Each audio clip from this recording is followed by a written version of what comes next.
In 2018, Solo, a Star Wars movie, was released as a brand new standalone prequel movie, and similar to the release of Rogue One, LEGO released a whole wave of Solo-based sets to promote this brand new movie.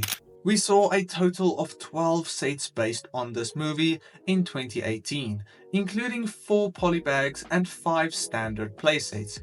But none of these sets really received the attention I think they deserved, as the overall wave of sets is often forgotten about in modern years. Today I want to reflect on the LEGO Star Wars Solo wave and judge these sets on how they compare to sets that we see today. Videos like these tend to be quite subjective, so drop your thoughts down below. The first notable set in this wave was the Imperial Patrol Battle Pack, and right off the back, I thought this was an incredible set released in 2018. This was a more unique Imperial Battle Pack compared to some previous sets, including 2 Imperial crew members, being an officer and a Navy trooper, and then 2 brand new patrol troopers. These are incredibly good minifigures with dual molded helmets, and I think the look and quality of these helmet pieces are a good example of what could have been done for the newer Stormtroopers, with good detail but not that oversized, bulky look. The speeder included is really nice as well, and in universe these vehicles look incredibly cool and are some of my favorite Imperial speeders, and was a perfect build for a Solo based battle pack.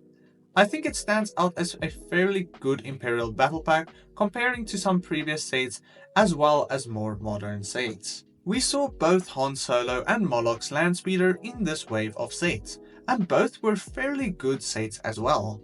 Looking at Han Solo speeder, I think it is a very unique and standout set not only in this wave, but in LEGO Star Wars in general, as we don't usually see all blue vehicles, but rather greys, whites and blacks.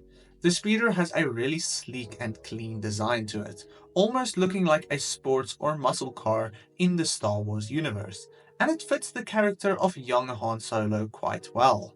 We saw both Kira and Han Solo in this set. Both are very good minifigures, but nothing that specifically stands out for this set really. And I think people would focus more on the actual build than the minifigures, which isn't really seen that often, as most LEGO fans care more about minifigures than actual sets these days. In comparison, however, the Moloch speeder isn't as great to me, and honestly one of the worst sets in this wave, purely because it is quite uninteresting. There isn't anything that stands out in this set, and the speeder isn't really interesting to look at either, as it is mostly a big brick of a build. Honestly, my favorite thing in the entire set is the 2 hounds included, which we also saw in the Han Solo speeder set, and they just look quite nice as a new animal piece. As a $40 set back in the day, it is fairly well priced, but I don't think anybody would get as much joy from this set as they would from other sets in the wave or other sets from that time period of LEGO Star Wars. Still on the topic of these smaller sets, the Cloud Rider Swoop Bike is another set that I really like that I think is quite forgotten about and overlooked. I think for $30 it was incredibly well priced and had quite a bit to offer, with 2 really good speeder designs. That being said, I just really like Star Wars speeders and LEGO speeders in general, so all these types of sets are really cool to me.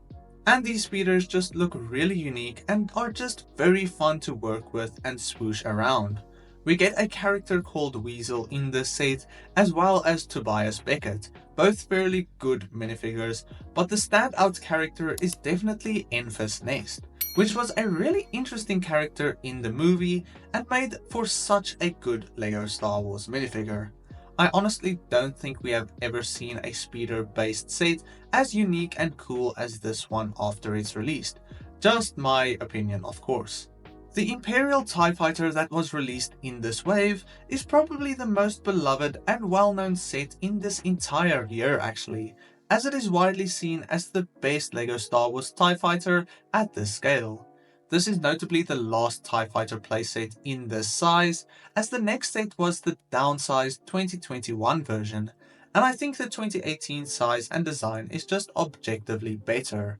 It was a really good remake of the previous Imperial TIE Fighter and included 4 really good minifigures, such as Beckett and Han Solo in their Imperial uniforms. We also saw the Mud Trooper, which I believe is the first version of the dual molded Stormtrooper helmet as well. It looks really good, but I think it would be much better in the old Rogue One helmet style. The next 2 sets are examples of sets that I think are the most overlooked in this wave, and that being the Imperial Convex Transport as well as the AT Hauler. The Convex Transport was for a long time my most wanted set, and to this day I wish I had bought it back in the day, as I just think it is really cool. Sure, an extra train compartment would be nice to make it a more full-on train design, but despite that, what we did get was really nice, with a lot of play features, interior pieces, and a handful of really good minifigures.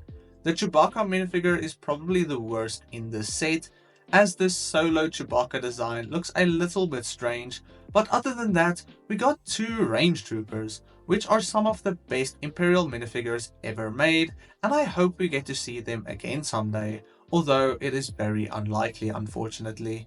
This set works really well with the AT Hauler, which has the ability to pick up the train compartment, which is a really fun feature for those who own both sets. The design isn't that interesting, and the vehicle in general compared to the Convex Transport isn't that cool, but as a new and unique Imperial vehicle seen in the movie, it makes a nice Lego set, and the all-white is a nice variation compared to the standard Imperial Grey. Other than that, the only other standout thing in this set is the minifigures included, specifically Val and Rio Durant. Rio especially is quite cool, with the double arm piece and a nice headpiece accurately representing this interesting character, and once again a minifigure we are not likely to ever see again. The final set is the Millennium Falcon, and at the time it was the most unique LEGO Star Wars Millennium Falcon by far, and in universe still the most different look compared to what we mostly see. Today, however, it is debatable whether this or the Dark Falcon is more unique, and both to me look like complete opposites, one being all black and red, the other white and blue. I think having both side by side should be quite cool today.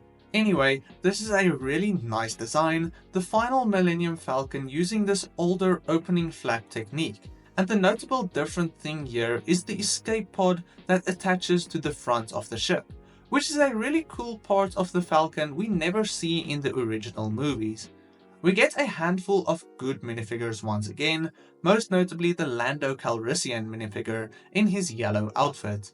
This is the coolest version of Lando Calrissian in my opinion, and I think it is a really good minifigure that is quite sought after today. We also saw 4 polybags, but they aren't much to be excited about. The 2 minifigure polybags include the Han Solo Mud Trooper, which is pretty cool actually, and then the Kessel Mine Worker, which is quite boring in my opinion.